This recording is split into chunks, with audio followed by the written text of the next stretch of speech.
लड़के वो भी खेल रहे थे। नारद जी फिर घूमते टहलते हुए पहुंच गए। नारद जी ने फिर वही प्रश्न, बच्चों दोनों तरफ बहने वाली नदी को जानते हो? बच्चों ने कहा नहीं जानते। विचित्र भाषा बोलने वाले हंस को जानते हो? बच्चों ने कहा नहीं जानते। बोले ऐसा बिल जहां जाने के बाद कोई वापस नहीं आता? बच्चों ने कहा वो भी नहीं जानते। बोले फिर तुम भी जिंदगी में कुछ कर नहीं पाओगे? बच्चों ने कहा बता दो। बोले बाबा बनना पड़ेगा। दक्ष के 10,000 पुत्रों को नारद जी ने फिर बाबा बना दिया। अच्छा, अब की जब दक्ष को पता लगा तो दक्ष को बड़ा क्रोध आया और तब तक नारद जी आगे से जाते हुए दिखाई भी पड़ गए। दक्ष ने तुरंत आवाज लगाई, अहो असाधु साधुनाम साधुलिंगेन नस्तया असाध्यम कार्यम आकाण्यम वृक्षो मार्ग प्रदर्शित है। अरे भिखमंगों का रास्ता दिखाने वाले दुष्ट नारद इधर आओ, मेरे 10,000 पुत्रों को तूने फिर बाबा बना दिया। हम नारद जी हाथ जोड़े पहुंचे, महाराज बाबा नहीं बनाऊं तो क्या बनाऊं? दक्ष ने कहा जा तुझे मैं श्राप देता हूं कि तू एक घटी से ज्यादा कहीं रुकेगा नहीं। एक घटी से ज्यादा रुकेगा नहीं तो किसी को अपना ज्ञान देगा नहीं और तेरा ज्ञान सुन करके कोई बाबा बनेगा नहीं। एक घटी यानी 24 मिनट। नारद जी ने मन ही मन सोचा कि चलो अच्छा हुआ, रमता जोगी और बहता पानी दोनों चलते ही रहे तो ही अच्छा है। क्योंकि पानी अगर एक जगह स्थिर हो जाए तो उस पानी में कीचड़ जमना शुरू हो जाता है, और उसी प्रकार अगर संत भी एक जगह रुक जाए तो उसके चरित्र में भी कहीं न कहीं कीचड़ लगना शुरू हो जाता है। नारद जी ने कहा आपने श्राप दे करके तो मेरे ऊपर उपकार कर दिया कि मैं भी हमेशा बहता रहूंगा, चलता रहूंगा। तो ऐसे अस्थिर नारद जी जिनको श्राप है कि एक घटी से ज्यादा रुक नहीं सकते, वह 7 दिन बैठ करके कैसे कथा को श्रवण किए, कृपा करके बताइए। तो नारद जी महाराज एक बार मृत्यु लोक में आए थे सत्संग करने के लिए। तो जब सत्संग करने आए तो संतों की विडंबना देखा कि पाखंड निरता संत है। संत पाखंड परायण होते चले जा रहे हैं कलयुग में। सोचा गृहस्थों के यहाँ जाकर के कुछ थोड़ा सा भजन कीर्तन कर लूं नारद जी। लेकिन जब नारद जी गृहस्थों के यहाँ आए तो नारद जी ने कहा कि गृहस्थों के यहाँ तो और विडंबना थी। क्या विडंबना थी? बोले तरुणी प्रभुता गे हे श्याल को बुद्धिदायका, कन्या विक्रयणो लोभात दंपति नाम च कलकनम। गृहस्थों के यहाँ नारद जी कहते हैं भैया तरुणी प्रभुता गेहे, माता पिता की सेवा कब तक? बोले जब तक तिजोरी की चाबी देवी जी के हाथ में न आ जाए तब तक। और जहां देवी जी के हाथ में तिजोरी की चाबी आई, बोले माता पिता की सेवा वहीं बंद। माता पिता की खटिया या तो खेत में और या तो किसी वृद्धाश्रम में। और ऐसा नहीं महाराज जी मन से कहने, नारद जी कह रहे हैं। और नारद जी के वचनों पर विश्वास न हो तो अपने आस पड़ोस में एक आध घर छोड़ करके देख लेना। जहां देवी जी के हाथ में सर्वाधिकार आया, बोले फिर उनका चलावा चला। फिर माता पिता की एक भी या तो खटिया खेत में या तो किसी वृद्धाश्रम में। और मैंने अपने नेत्रों से देखा है कि बच्चे खुद अपनी माँ को वृद्धाश्रम छोड़ने चले जाते हैं। यही बस्ती जिला में कुआनो नदी के तट पर एक मंदिर है, वृद्धाश्रम है। वहां मेरी प्रतिवर्ष कथा होती है। तो एक साल कथा हो रही थी, तो वृद्धाश्रम है तो बहुत सारी माताएं रहती हैं। तो एक लड़का पता है अपनी माँ को 4 व्हीलर में बैठा करके ले आया था। क्या करने के लिए? वृद्धाश्रम में दाखिला करवाने के लिए, वृद्धाश्रम में छोड़ने के लिए। तो जो मैनेजर साहब थे तो बोले महाराज जी भी कथा कर रहे हैं, कथा विश्राम हो जाए, वो मंच से आ जाए, तब हम सब कार्यवाही पूरी करते हैं। तो जब कथा विश्राम हुई, आरती हो गई, हम भी मंच से जाकर के वहीं ऑफिस में बैठे। तो पता है बूढ़ी सी माँ, करीब अवस्था रही होगी 70-75 वर्ष की, बुढ़ी सी माँ बैठी थी बेचारी, और उसका लड़का कुर्सी पे बैठा था और मैनेजर साहब सब लिख रहे थे। तो मैंने ऐसे ही हास्य प्रयास में मैंने उस बच्चे से कहा, मैंने कहा भैया देखने से तो ऐसा नहीं लगता कि आप किसी ऐसी फैमिली से है जहां आपके घर भोजन करने को न हो, क्योंकि 4 व्हीलर गाड़ी से लेकर के आप अपनी माँ को आए हैं, तो जरूर हाँ ठीक ठाक फैमिली से होंगे। मैंने कहा भैया फिर ऐसी क्या मजबूरी आ गई आपके जीवन में ऐसी क्या विपत्ति आ गई कि आप अपनी माँ को वृद्धाश्रम छोड़ने चले आए? ऐसा क्या कर दिया आपकी माँ ने? जानते हो उस बच्चे का क्या जवाब था? उसने कहा महाराज जी कोई विपत्ति नहीं है, घर में किसी चीज की कमी नहीं है। जिस गाड़ी से मैं आया हूं ये गाड़ी मेरे नाम पे है, मेरी है। मैंने कहा भैया फिर क्या ऐसा विपत्ति आ गया कि माँ को वृद्धाश्रम छोड़ने खुद गाड़ी में बैठा के? उसने कहा महाराज जी एक ही दिक्कत है, पत्नी में और माँ में पटता नहीं है, ये दोनों झगड़ा करती रहती हैं। मैंने कहा तो भैया माँ ही मिली थी वृद्धाश्रम छोड़ने को, जिस माँ ने तुम्हें 9 महीने अपने गर्भ में रख करके पाला, तमाम दुख सुख सह करके तुम्हारा पालन पोषण करके तुमको बड़ा किया, उस माँ को तो बड़ी सरलता और बड़ी सहजता से वृद्धाश्रम छोड़ने के लिए चले आए। तो माँ को न ला करके पत्नी को ला करके छोड़ जाते वृद्धाश्रम। बच्चा मौन होकर के सुनता रहा और उस माँ की आंखों में अश्रु भरा था।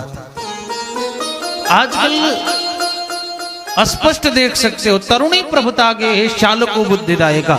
माता पिता की सेवा तभी तक जब तक सर्वाधिकार पत्नी के हाथ में न आए। और फिर खटिया या तो खेत में वृद्धाश्रम में, अच्छा कदाचित माता पिता हठी हैं कि मैं नहीं जाऊंगा, मेरा मकान है, कैसे निकाल दोगे? तब जानते हो क्या होता है? माता पिता की खटिया घर के दरवाजे के बाहर एक पड़ जाती है, वहीं पड़े रहो, 2 रोटी सुबह पशुओं की तरह और 2 रोटी शाम को मिल जाएगी, खाना है तो खाओ वरना मत खाओ। कोई कार्य करना है, सलाह लेना है, तो नारद जी कहते हैं श्यालको बुद्धिदायका। कोई कार्य करने के लिए माता पिता से कोई बातचीत नहीं, तब ससुराल से साले साहब बुलाए जाएंगे कि ये कार्य करना है, कैसे होगा? साला बुद्धि देने वाला। किसी ने कहा साला अगर अच्छा बुद्धि देता हो तो क्या दिक्कत है? बोले साले से बुद्धि तो खूब ली जाएगी, लेकिन इसके बाद भी पति पत्नी में रोज महाभारत लगा रहेगा। नारद जी ने कहा इतना नहीं, कन्या विक्रयणो लोभात दंपति नाम च कलकनम। कन्याओं का क्रय और विक्रय होगा, कन्याएं खरीदी जाएंगी और बेची जाएंगी, जो दहेज के रूप में आप स्पष्ट देख सकते हो। लड़के वाले कहते हैं कितना दोगे, लड़की वाले कहते हैं कितना लोगे। जहां सौदा पट जाता है वहीं समधि बन जाते हैं। लेकिन एक बात जीवन में सदैव ध्यान रखना, जब आपके विचार सम नहीं, आपके व्यवहार सम नहीं, आपके आचरण सम नहीं, फिर खाली नोट के दम पे समझी बनोगे तो फिर वो संबंध चलने वाला नहीं है। वो संबंध कितना दिन चलेगा? पैसे पे बना हुआ संबंध कभी चल नहीं सकता है। नारद जी ने कहा कि ये सब देख देख करके मेरा मन इतना दुखी हुआ कि मैंने सोचा कि मैं खामखा चलाया, मन की शांति के लिए आया था, लेकिन मन में यहाँ तो क्रांति मच गई। नारद जी ने मन में विचार किया कि पूरे भारत में घूम लिया, कहीं मन को शांति नहीं मिली, लेकिन श्रीधाम वृंदावन में जहां हमारे गोविंद अपने पाद पद्मों से विचरण किए हैं, जहां हमारे कन्हैया ब्रज की रज में खेले हैं, उस रज में मेरे मन को अवश्य शांति मिलेगी। राधा रानी के बरसाना में मेरे मन को अवश्य शांति मिलेगी। और राधा रानी के चरणों का स्मरण करते हुए श्री नारद जी चल पड़े श्रीधाम वृंदावन की तरफ। अच्छा कितने लोग इसमें से वृंदावन गए हो? कौन कौन गया वृंदावन? जरा हाथ उठाना तो। बस गिने चुने 2-4 लोग हैं।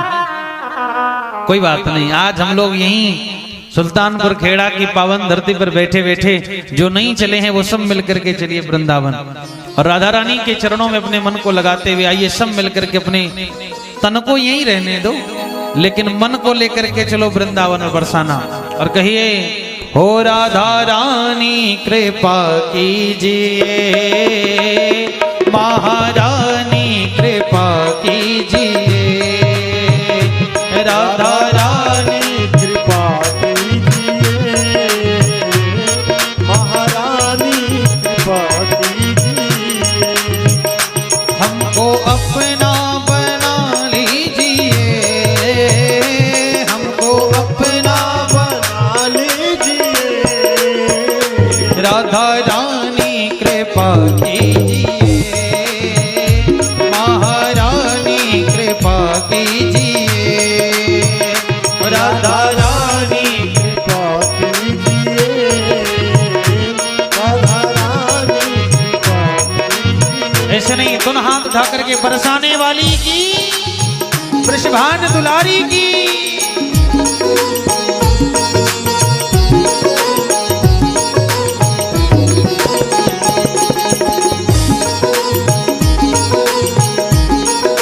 श्री हरिदास।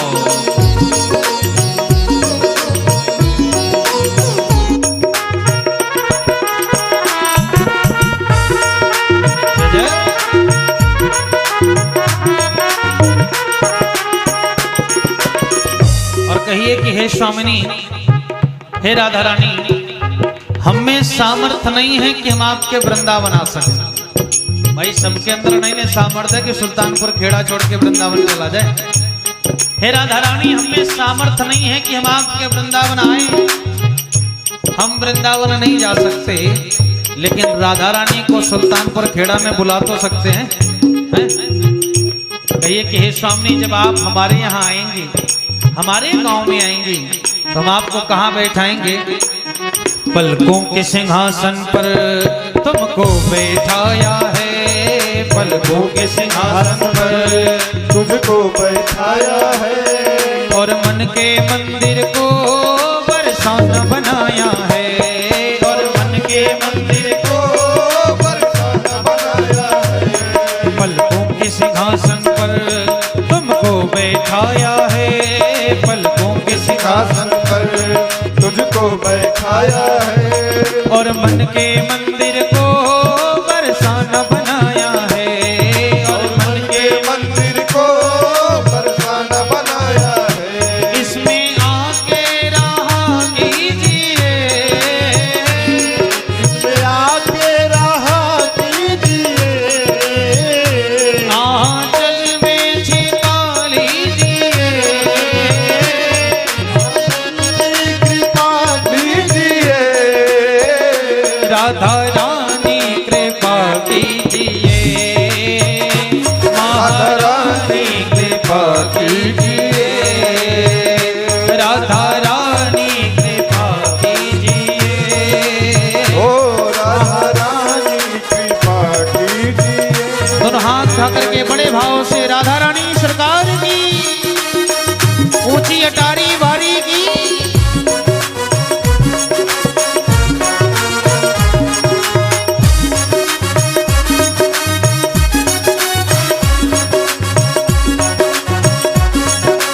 श्री हरिदास।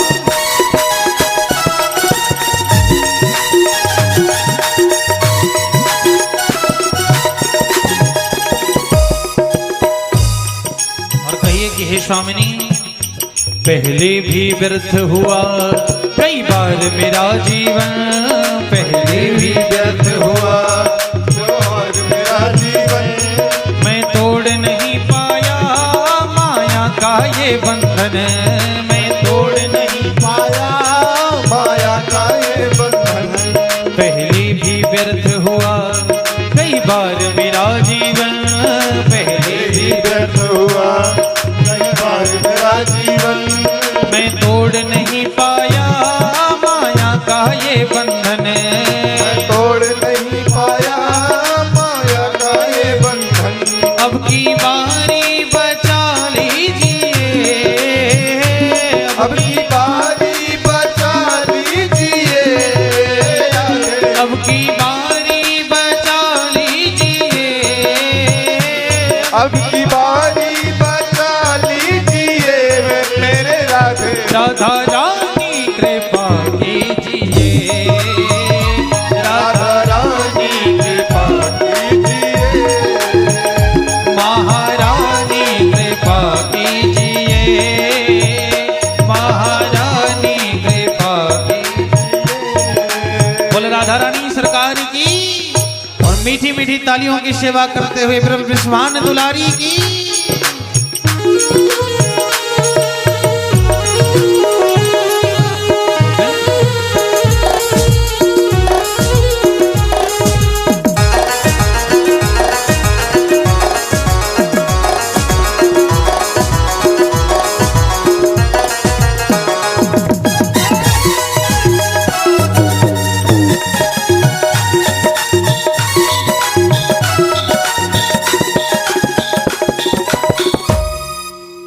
कहिए कि हे स्वामी,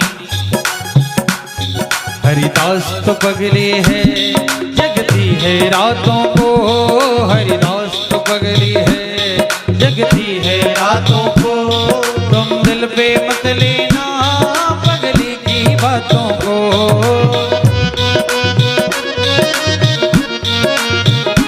अच्छा, यहाँ हमारी राधा रानी के नाम के पागल कितने हैं? कौन कौन है हमारी श्यामाजू के नाम का पागल? पागलों की कमी है सुल्तानपुर खेड़ा में। दोनों हाथ उठा कर कहिए, हरिदास तो पगले है जगती है रातों को, हरिदास तो पगले है जगते हैं रातों को।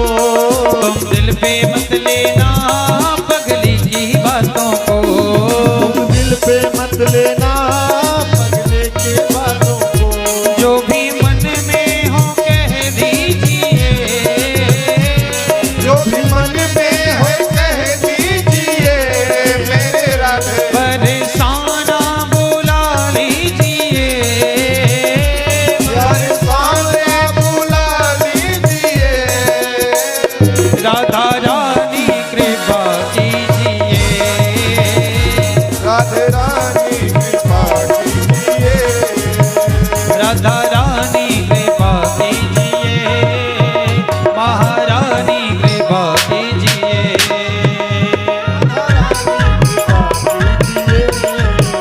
महारानी कृपा कीजिए।